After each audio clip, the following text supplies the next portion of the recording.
12장 35절부터 44절 말씀 읽었는데, 여러분 이거 읽다 보니까 그 과부 두렵 끝내는 것들 이런 얘기 나오고 좀 익숙한 말씀들일 거예요. 근데 오늘 이 말씀이 의미하는 내용이 참 중요하니까 귀 기울여 잘 들으시고 우리 말씀 안에서 우리 오늘 아침에도 기도하는 귀한 시간이 되기를 바랍니다. 여러분, 종교인은 뭐고 신앙인은 뭘까요? 종교인,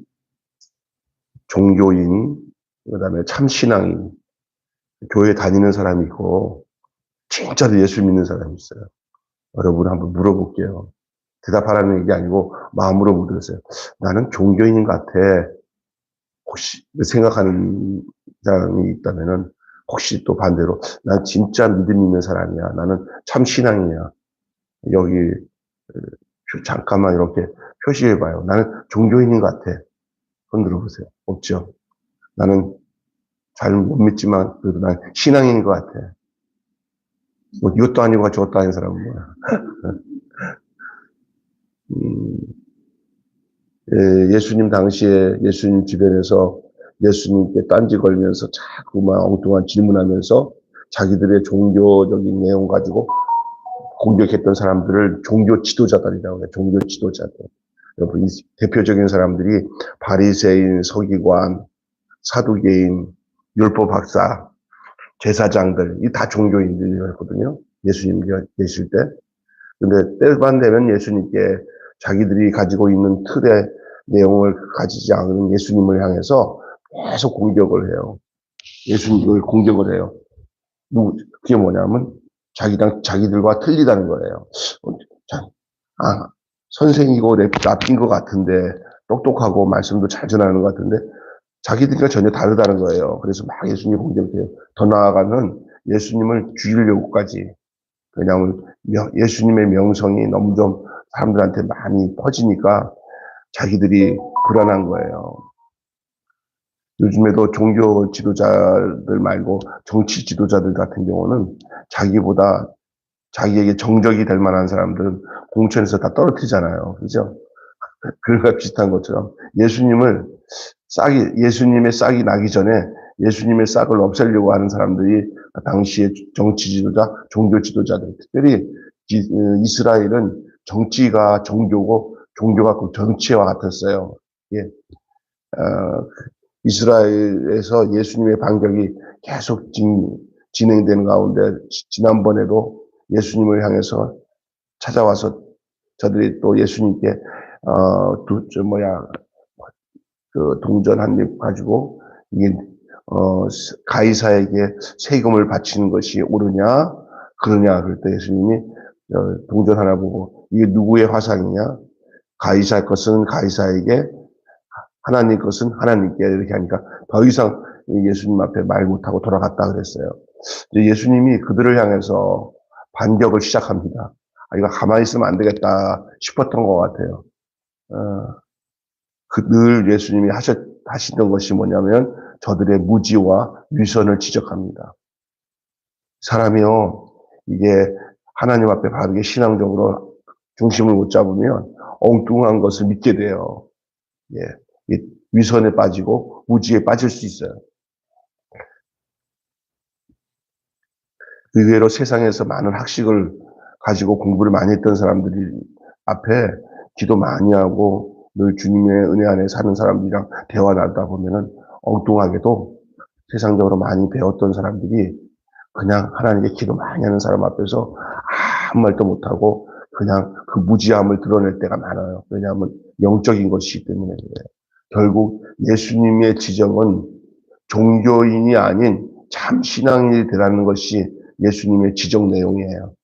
여러분도 신앙생활하면서 뭘 많이 배워가지고 똑똑해져서 신앙생활 잘하는 게 아니라 한 가지라도 하나님이 은혜를 주셔서 깨닫으면 그것을 순종하는 것이 진짜 지식이에요. 진짜 신앙이에요. 그래서 종교인은 교회를 다니는 사람들, 절간을 다니는 사람들, 이렇게 그런 사람들이 종교인이고 신앙인은 예수와 하나가 되어 예수 생명으로 살아가는 사람들, 그 신앙인입니다. 그래서 종교인은 앓을 많이 강조하지만 신앙인은 삶을 많이 강조합니다. 여러분의 삶이 암보다 그 알미 삶이 되시기를 바랍니다. 자, 알은 이응에다가 아이하고 리을 미음이에요. 암. 근데 이응을 빼고 시옷을 집어넣으면 뭐가 돼요? 삶이 되는 거예요. 신앙은 생활이에요. 내 생활로 나타나야 돼요. 그러니까 뭐냐면 죽은 믿음은 뭐예요? 종교예요. 살아있는 믿음은 뭐냐? 살아있는 신앙은 곧 말씀을 배웠어요. 말씀을 들었어요. 가만히 더 듣지 않고 그걸 내 삶으로 그대로 구현하는 거예요. 실천하는 거예요. 그게 안 될 때 기도하는 거예요. 하나님, 제가 말씀을 알게 되었습니다. 근데 이거 내 생활로 옮겨질 수 있도록 저는 잘 힘들어요. 주여. 그러면 그걸 돕는 분이 성령님이에요. 기도 많이 하면은 삶이 되도록 성령이 우리 안에서 역사하시는 줄로 믿습니다. 그래서 삶을 바꿔요. 행동을 바꿔요. 생각을 바꿔요.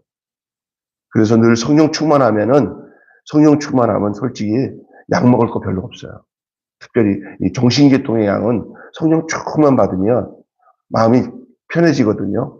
그래서 우리가 어디 가면은 오는 게 뭐지? 이 땅 사는 게 너무나 힘드니까 노이로제, 강박감, 또 뭐죠?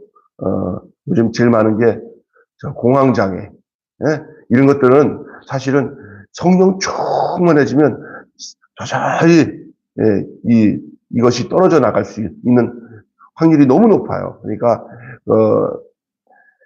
그것도 어떠냐면은 잘못된 데 가면 문제가 되지만 바르게 하나님 앞에서 그래서 참 신앙의 모습으로 가는 거는 뭐 영육간에 복이 되는 거예요. 영육간에 말씀에 대한 첫째는 바른 이해를 가져야 됩니다.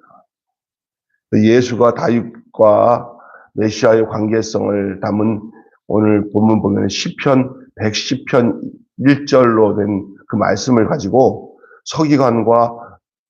서기관들의 그 무지를 지적합니다. 그 종교인들의 특징이 어떤 거냐면은요, 자기 지식과 경험을 아주 절대시해요. 종교인의 특징이 뭐라고요? 자기 지식, 자기 경험을 최대로 절대해요. 간단하게 말하면 고집이 세요. 자기가 틀려서도 틀리다는 말을 할 수가 없는 사람들이에요. 그리고 다른 사람들의 소리는 그냥 참요고 자기 게 진짜고 다른 것들은 자기 것을 좀 보태주면은 너 좋다 좋아 하고 자기 생각에 안 맞는 것들은 막 배척하고 자기 생각에 내가 조금 도움이 되는 것들은 좋다고 해요. 자기를 안 버립니다. 근데 참 신앙으로 들어가려면 자기 지식과 자기 경험을 다 내려놔야 돼요. 그리고 주를 아는 데서부터 내가 주님을 아는 것에서부터 시작이 돼야 돼요. 그래서 진리에는 완전 정복이 없습니다.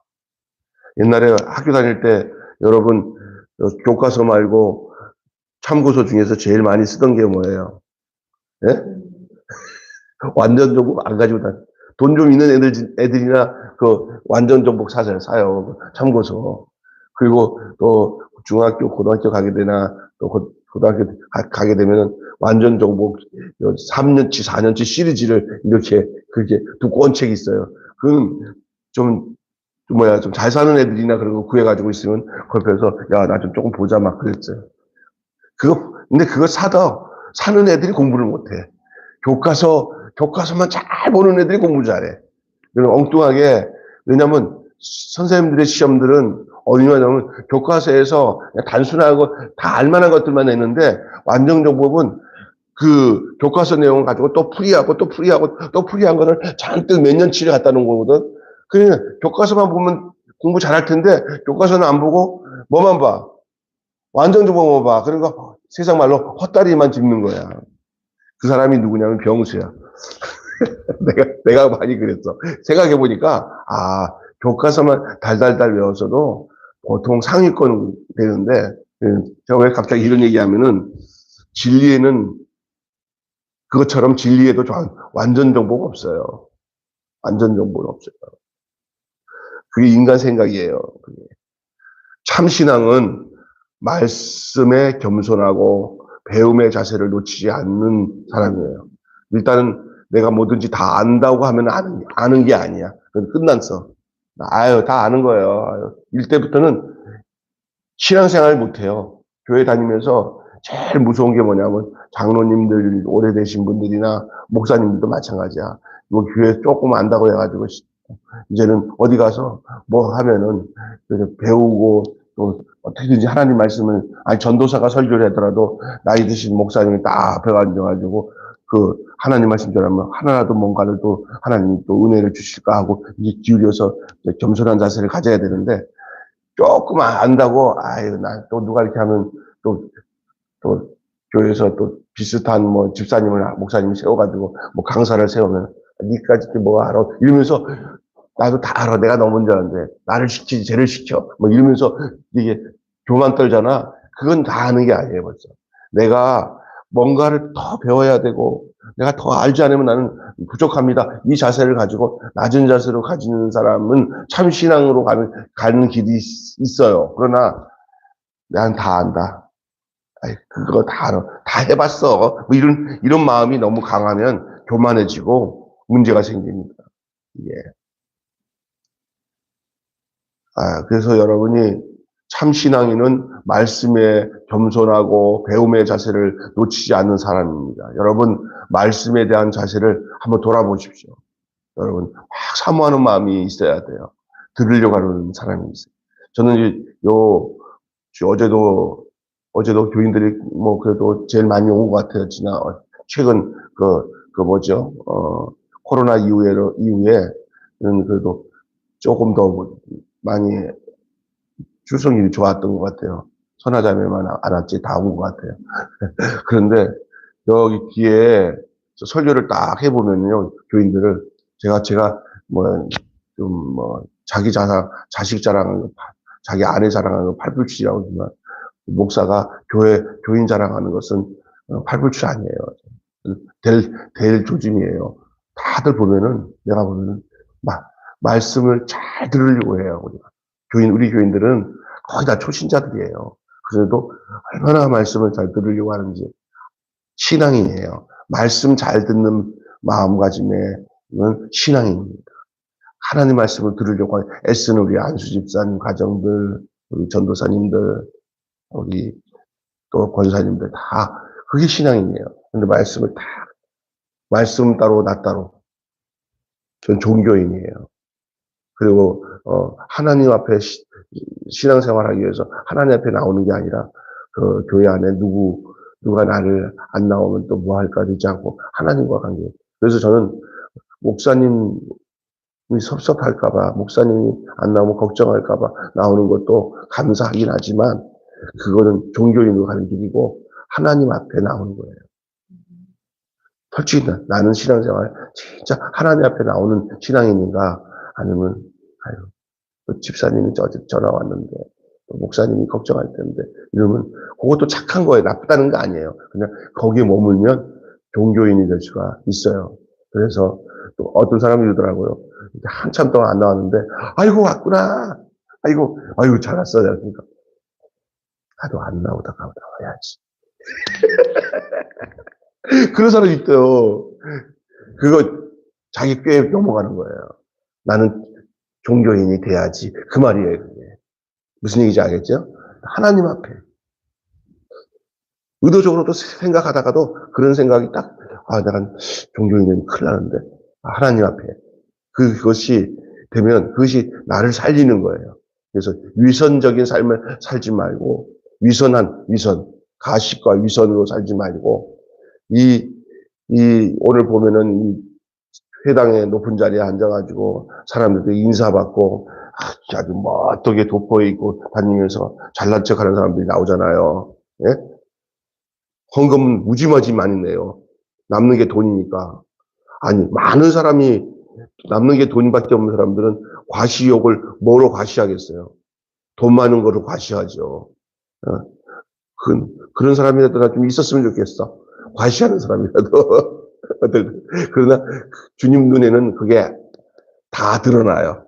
우리 눈에는 안 드러나도 우리 주님 눈에는 다 드러나요. 우리 주님은 감별사예요. 종교인인지 참신앙인지 잘 감별하시는 분이에요. 오늘 그 감별한 내용을 오늘 본문에서 보여주는데, 말씀과 삶이 연결되지 않으면 종교인이 됩니다. 서기관들의 무지를 지적하시는 예수님은 그들의 삶의 문제를 오늘 비판하잖아요. 오늘 본문을 보시면서 말씀을 들어보시면 알아요. 한마디로 그들은 뭐예요? 소유, 가진 것을 통해서 자기들이 인정받고 높임을 받는 것을 추구하는 추악한 욕심덩어리예요. 그들 보세요. 오늘 본문을 보면은 아주 이 세상에서 우리보다 잘난 사람 있으면 나오라고 해. 그런 모습이 오늘 본문에 그려져 있잖아요. 사람들한테 인사받기 좋아하고, 겉으로는 아주 그냥 경건한 척하고 그러잖아요. 이 말씀의 진리와 삶이 연결되지 않으면 겉과 속이 틀려져요. 겉과 속이. 그래서 위선 덩어리로 사는 사람들은 가끔 가다가 자기 위신이 좀 떨어지는 일이 생기면 막 얼마나 화를 내고 얼마나 막 공격을 하는지 몰라요. 위선 덩어리. 가짜가 드러나는 거야. 자기 속과 겉인데 그 속을 감춰놨어요. 근데 속을 감춰놨어요. 그리고 겉은 번지르하는데 그 속을 딱 건들잖아요. 그러면 이 겉은 번지르한데 건드려놓으면 그때부터는 막 얼마나 공격하는지 몰라요. 옛날에 이런 말 했잖아요. 방귀낀 놈이 뭐 낸다고, 성질 낸다고. 그래서 여러분 어떤 경우에 잘하다 보면은 저 사람 갑자기 돈 문제가 튀어나왔어. 뭐 이렇게 이권 문제가 탁 튀어나오는데 평상시 가만히 있다가 그런 문제가 탁 튀어나오면은 자기랑 관련된 거 있으면 화를 또 엄청 내요. 아니, 너 화낼 일도 아니잖아. 가족끼리도 그런 게 있더라고요. 우리 유산도 아닌 조금 나온 유산이 이게 엄마 산소 위에 이렇게 보상받는 게 있다는데 나는 그 생각도 안 하고 사촌 형이 다 가져가도 뭐 알 수 없다고 생각하고 있는데, 우리 형한테 형 그런 게 있다니까 갑자기 막 눈이 확 뜨면서 막 성질을 내면서 그럴 일이 없는데 뭐 없었던 거 뭐 없던 거 받지도 못하는 거 뭐하러 화를 내. 그런데 화를 내가 딱 쓰잖아. 야, 여동생한테 물어봤더니 여동생도 막 그쪽 씹는 거야. 그래서 야, 이게 속이 딱 드러난다. 속이. 여러분 그런 거 많이 들으죠? 진짜 그 어떤 상황에 그 사람이 성질을 안 내도 되고 막 화내를 낼 일을 화내면 거기에 뭔가 속셈이 드러나는 거예요. 근데 예수님 당시에 이 서기관과 바리새인 이 사람들이 다 그런 사람들이에요. 겉에는 우리 주변에 그런 사람들이 많습니다. 뭐 모욕 좀 당하면 어때? 예수님도 다 당했는데. 아유, 위에서 입하고 찍으면 뭐 어때? 그 맛으로 사는 사람들인데. 하고 그냥 살면 되는데 누가 그랬어? 내가 가만 안 둬. 이잖아. 근데 그게 뭐냐? 자기 안에 그게 있다는 거예요. 반응이. 목사님, 저는 절대 욕심 없어요. 저는 절대 장로 되고 싶지 않습니다. 이거 다른 사람 장로 시키고 나는 장로대 안 돼도 됩니다. 근데 그래서 그러냐고 하고는 다른 사람들 중에서 다른 사람 장로 시켰더니 그 사람이 확 성질 나가지고 막 목사님 왜 그러니까 아니 말이 그렇죠. 그러면 안 되는 거죠. 속이 드러나는 거예요. 그러니까 여러분 이 겉도 속도 똑같아지시기를 바랍니다. 그리고 그 같아진 게 누구와 같은 모습으로 같아져야 되냐? 종교 지도자들 같이 같아지지 말고 예수님처럼 안과 속을 똑같이 말씀과 삶이 연결이 돼야 돼요. 말씀 따로 삶 따로가 아니라 진리의 삶은 양자택일의 문제가 아니고요. 반드시 진리와 삶은 함께 해야 되는 거예요. 진리와 삶을 따로 떼어놓으면 안 돼요. 아는 거는 아는 거고 사는 건 사는 것이 아니라 암과 삶이 하나가 되는 것이 함께 하는 것이 신앙의 삶인 줄로 믿습니다. 그게 예수님이 오늘 말씀하고자 하는 내용이에요. 그 다음에 세상 평가에 휘둘리지 말아야 돼요. 예수님이 이 말씀 들으면 재밌습니다. 가난한 과부의 헌금을 통해서 참 경건의 모습을 설명했는데 눈으로 볼 때 진짜 돈의 양은 부자들은 자산이 몇십억이에요. 한 100만 원 내는 건 정말 아무것도 아니에요.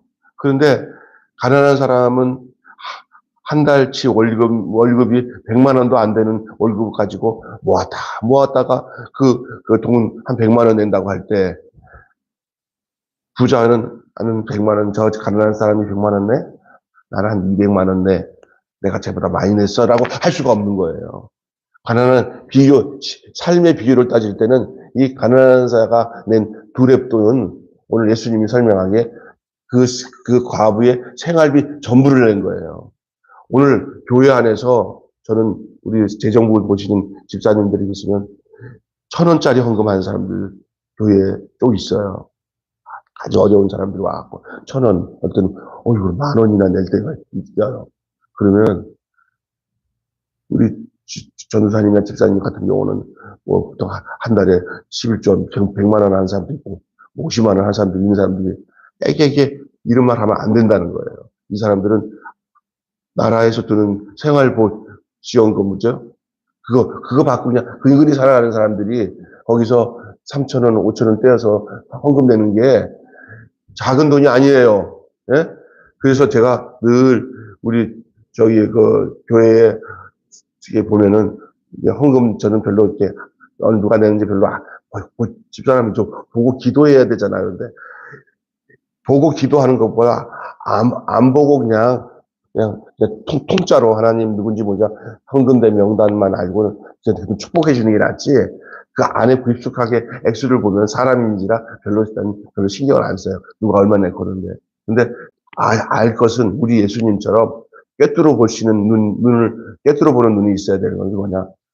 세상적으로 많이 돈 있고 넉넉하다고 하는 사람이 헌금 낸 것보다 더 귀중한 것은 없는 중에서 내는 게 더 크고 귀한 것이라는 사실만은 잊지 말아야 될 줄로 믿습니다. 그렇다고 해서 나는 계속 조금 내기 때문에 가난해지고 싶어라면 안 되는 거예요. 예, 정말 부유해져서 넘치도록 주님 앞에 드릴 수 있는 것은 제일 좋은 축복입니다. 그리고 교회는 사실은 다른 것보다 이 헌금을 통해서 전체가 하나님의 물질이 사용되는 거기 때문에 예수님은 당시에 이렇게 부자들이 돈 많이 내면서 잘난 척하는 그런 위선적인 종교인들에게 정확하게 지적하시는 거예요. 이 가부의 두 렙돈이 저 많은 부자들이 낸 것보다 더 많이 냈다라고 얘기하셨어요. 그렇습니다. 세상은 많음과 화려함을 보지만 주님은 최선의 사랑의 표현을 보셔요. 여러분이 하나님 앞에 헌신하고 드리는 모든 것이 이 최선의 사랑의 표현으로 드려지면 어떤 세상의 평가에 휘말리지 않고, 그래서 난 누가 하는 거예요. 어떤 사람이 집사님은 신앙생활 하는데 이렇게 하나님 앞에 헌금도 하실 수 있는데 안 하시는 것 같다고 한번 옛날에 큰 교회 있을 때 아유 내가 드리는 게 뭐 별것도 안 돼서 좀 나 돈 많이 벌면은 그때 내가 넉넉히 하나님 앞에 헌금만 할게요. 그 교만입니다. 그 사람 나중에 넉넉해져도 못해요. 지금 어려운 가운데서 할 수 있어야 나중에 하나님 복을 주셔서 넉넉할 때도 할 수 있게 되는 줄로 믿습니다. 제일 신앙생활하면서 떨리는 게 하나님 앞에 헌금하는 일이 많이 떨리는 문제인데 이 부분을 잘 뛰어넘고 하나님 나는 없을 때는 없는 대로 있을 때는 있는 대로 하나님 앞에 내 마음을 표현하며 내 자신을 드리는 훈련으로 주님 앞에 물질을 드리겠습니다. 이렇게 주 앞에서 정성스러운 그 삶의 몸짓이 중요해요. 우리 예수님이 이 과부의 모습을 유심히 쳐다보면서 그 소위 가지고 있던 그 종교인들에게 한마디 했을 때 저들에게는 충격이었을 거예요. 충격. 우리는 잘났다고 생각하고 했는데 저 과부만도 못한 자기들을 대해서 하는 말에 기분은 나쁘지만 아무 변명이나 따질 수 없는 자기네 상태가 너무 기분이 아주 짠한 게 아니라 기분이 이상했을 거예요. 맞는 얘기네. 저 과부가 더 많이 드린 건 맞네. 내면의 겉의 모습 갖고 판단 안 하고 속의 것을 판단해요. 여러분, 교인들이 교회를 보는 눈도 겉의 것을 보지 말고 속의 것을 볼 수 있는 눈이 열려야 우리 매일교회 같은 교회도 다닐 수가 있는 거예요. 그런데 겉의 것만 바라보는 사람들은 이렇게 지하교회, 조그만 교회 하고 여기 앉아서 뭐가 있어? 이렇게 생각하는 거예요. 근데 속의 거를 보는 사람은 딱 들어와서 보니까, 야, 다른데 휘황찬란한 교회에서 없는 뭐가 여기 있네. 눈을 보는 거예요. 예수님이 그 과부에게 있는 그 진실성, 그 속에 있는 거를 보셔서 끄집어내가지고 그 잘났다고 하는 사람들, 그 당시 종교 지도자들한테 한 방 때렸잖아요. 과부가 더 많이 드리고, 저 생활부 전부를 드렸다. 하나님은 그것을 더 많은 것을 드린다. 자기들이 더 많은 것을 바쳤다고 생각했다가 한 방 먹은 거죠. 우리 하나님은 이 눈에 보이는 그 액수를 보는 게 아니에요. 그들의 삶의 전부를 드렸냐 안 드렸냐 그걸 보셔요. 마음으로 최상의 사랑을 표현하고 있는지를 보시는 거예요. 그래서 그렇기 때문에 내가 많은 부자가 돼서 뭘 해야겠다는 생각은 그 부자와 똑같은 생각이에요. 그러나 내가 없는 중에서도 지금도 내 마음만 드리면 두 랩돈만 드려도 전부를 받아주시는 하나님 앞에 드리는 마음으로 드리는 것은 지금도 동일해요. 지금도 우리의 삶에 모든 신자는 종교인보다 참 신앙인이 되고 싶어 합니다. 본인 스스로도 그렇지만 우리 주님도 그러셔요. 이게 바른 기대고 또 하나님이 원하시는 바예요. 그러나 조심하지 않으면 자연스럽게 위선적인 종교인이 될 수가 있어요. 우리 언제든지 처음에는 순수했다가 후에는 살살살 변해요. 나도 모르게 종교인이 될 수 있어요. 바리새인이 될 수가 있어요. 근데 우리 날마다 내가 부족해서 죄인이라는 걸 깨닫고 말씀 앞에서 날마다 자기 자신을 낮추어야 될 줄로 믿습니다. 아유, 세상의 평가에 휘둘리지 말고 과시욕의 먹이가 되지 마십시오. 세상 평가에 휘둘리지 말고 과시욕의 먹이가 되지 마십시오. 진리에 겸손하고 삶으로 표현하는 걸음을 놓치지 마시기를 주님의 이름으로 축원합니다. 한마디로 말씀 나누겠습니다. 예수님에 대한 바른 반응을 예수님에 대해 바르게 반응하는 신앙인이 됩시다. 시작. 예수님에 대해 바르게 반응하는 신앙인이 됩시다. 오늘 종교인과 참 신앙이라는 제목으로 말씀을 나눴습니다. 기도하겠습니다. 하나님 아버지 은혜를 감사합니다. 오늘 본문 말씀에 그려져 있는 그 종교인들의 모습들을 주님이 보시고 또 가난한 과부가 두 렙돈을 성전에서 연복에 넣는 것을 보시고 주님께서 정확하게 외식하고 외면만 바라보고 그것으로 자기 위신만을 위하여 살아가는 종교인과 마음의 깊은 마음을 가지고 중심을 다하여 사랑으로 표현하는 가난한 과부의 두 렙돈 노는 모습을 보시며 우리가 신앙생활하는 가운데 외면적인 것에 빠지지 않게 하시고 우리의 내면이 하나님 앞에 온전해질 수 있게 하여 주시옵소서. 평강이 하나님이 시마다 때마다 우리에게 평강을 주시는 그 평강을 우리가 온전히 누리려면은 말씀과 삶이 하나가 되어져 살 때 점차적으로 우리의 모든 영육 간의 삶이 주님 안에서 안식과 평안을 누리게 되는 줄로 믿습니다. 하나님 아버지, 이 세상은 전부 다 과시욕에 빠져 있고 세상 평가에 휘말려서 나를 어떻게 볼까 해가지고 사람의 비유에 맞춰서 삶을 살아가는 사람들이 너무 많습니다. 그러나 참 신앙인은 하나님 앞에서 꿋꿋이 사람의 평가에 휘몰리지 않고 하나님이 나를 어떻게 보시는지에 대해서 중심을 다해서 살아가는 사람들인 줄로 믿사오니 우리 매일교회 성도들 오늘 아침에 나온 우리 모두에게 그러한 마음을 하나님이 허락하여 주셔서 참 신앙의 삶을 살아가도록 축복하여 주시옵소서. 예수님의 이름으로 기도합니다. 아멘.